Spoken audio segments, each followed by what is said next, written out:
साथियों नमस्कार, मैं रामफल जांगड़ा। आज हम हैं रामास्वामी पेरियार जी के वंशजों के पास।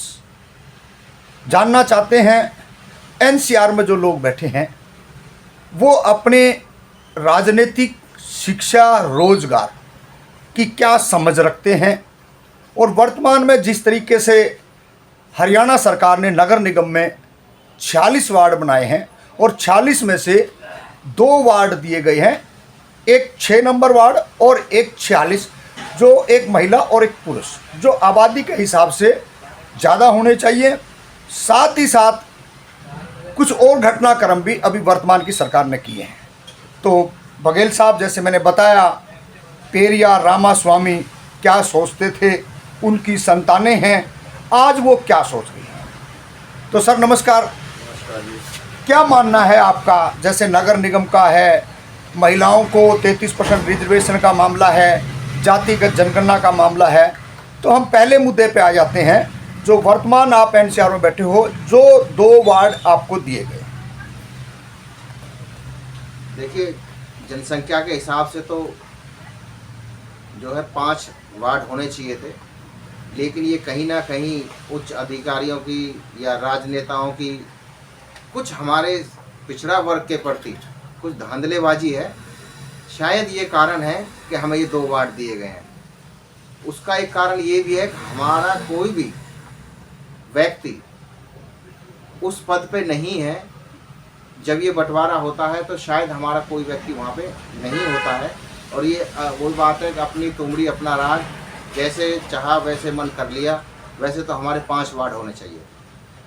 नहीं, 5 वार्ड तो तब होंगे ना, जैसे आपने अपनी तुमड़ी अपना राग की बात कही। समाज के अंदर कोई व्यक्ति, कोई लड़ाई लड़ने वाला भी तो होना चाहिए, मांग रखने वाला भी तो चाहिए। हाँ, ये बड़ा दुर्भाग्य है हमारे समाज का और पिछड़ा वर्ग का कि दूसरों की पीछे लगना पसंद करते हैं, लेकिन अपने समाज के साथ चलना कभी पसंद नहीं करते। नहीं सर, उसमें तो आप समाज को दोष ही दे रहे हो, स्वयं अपने आप पे भी तो लागू ये चीजें होती हैं। बिल्कुल, हम पे भी होती है, हम भी उस जगह बैठे हैं, हमें भी आगे आना चाहिए। लेकिन क्या है कि लोग नहीं आ पाते। कमी हमारी भी है, मैं अपनी कमी इसमें मानता हूँ कि हमारी कमी है। हमें समाज का साथ देना चाहिए, समाज के साथ मिल के चलना चाहिए। अरे सर, जब हम जैसे लोग लड़के नगर निगम में, जिला पार्षदी के अंदर है, सरपंची के अंदर है, जब आपको कुछ हक मिले तो कुछ आप जैसे ही लोग थे जो ये कह रहे थे हमारा संघर्ष जिंदाबाद। तो जब चीज़ें लड़ते कोई है, मिलता जब आपको है, तो आप ये कैसे कह देते हो कि हमारा संघर्ष जिंदाबाद है? इस फरीदाबाद के अंदर बघेल समाज जो काफ़ी भारी तादाद में है, और आपके तो वंशज भी ताकतवर रहे हैं जिन्होंने बहुत मेहनत करके इस देश के अंदर, चाहे शिक्षा हो, रोजगार हो, अंधविश्वास हो, पाखंडवाद की पूरी परतें हटाई थी। मुख्यमंत्री आपके रहे हैं। जब आप जैसे लोग आगे नहीं आएंगे तो किससे उम्मीद की जाए? देखिए, ये सब कमी है हमारे लोगों की ही, क्योंकि हम लोग संगठित नहीं हैं। जब तक संगठित नहीं होंगे, एकता नहीं दिखाएंगे और आगे बढ़ चढ़ के हिस्सा नहीं लेंगे, तो हमारे साथ ऐसे ही अन्याय होता रहेगा। मैं तो ये अपने लोगों की कमी मानता हूँ। हमारे पूर्वजों ने जो किया वो अच्छा किया, लेकिन उनको भी अब दरकिनार कर दिया गया है, क्योंकि आज की जो पीढ़ी है वो इस बात को समझती नहीं है, आगे बढ़ के साथ चल के राजी नहीं है, एकत्रित होकर राजी नहीं है। उनकी सोच बदल गई है। अलियाबाई होलकर है, जो एक टाइम राजा थी, और उन राजाओं को पसीने छुटवा दिए थे कि आप लड़ने आओगे तो मैं आपको जीत कर नहीं जाने दूंगी, और अगर आप जीत के भी चले गए तो आपका जो देश के लोग हैं वो ये कहेंगे कि एक महिला से जीत के आए हो। आप जीत के जाओगे तो भी अपमान है, और हार के जाओगे तो भी अपमान है।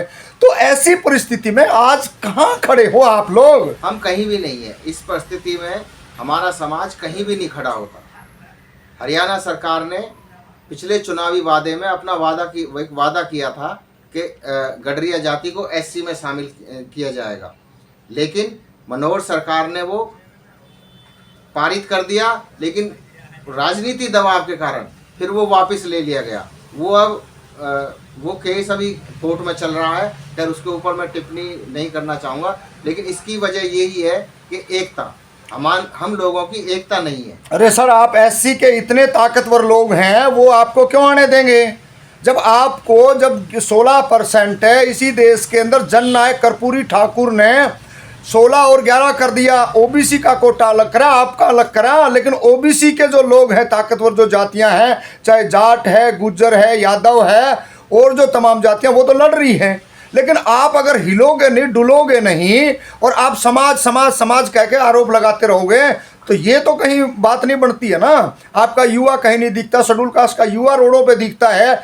आपको जब इतना कुछ मिला है, आज भी कम मिला, सरकार ने दिया, कुछ लोगों के दबाव से दिया, लेकिन उसका भी आपने कोई किसी तरीके की कोई चर्चा या कोई उसका प्रचार या सरकार के ऊपर दबाव, भाई हमारे को कम दिया है और दीजिए, ऐसी कोई चर्चा पूरे फरीदाबाद में, चाहे कमार हो, लुहार हो, नाई हो, गडरिया हो, जोगी हो, तमाम जो जातियां अति पिछड़े वर्ग की हैं, कहीं पर भी सुनने दिखाई दे रही है। तो ये तो स्वयं आपने ही कदम उठाना पड़ेगा।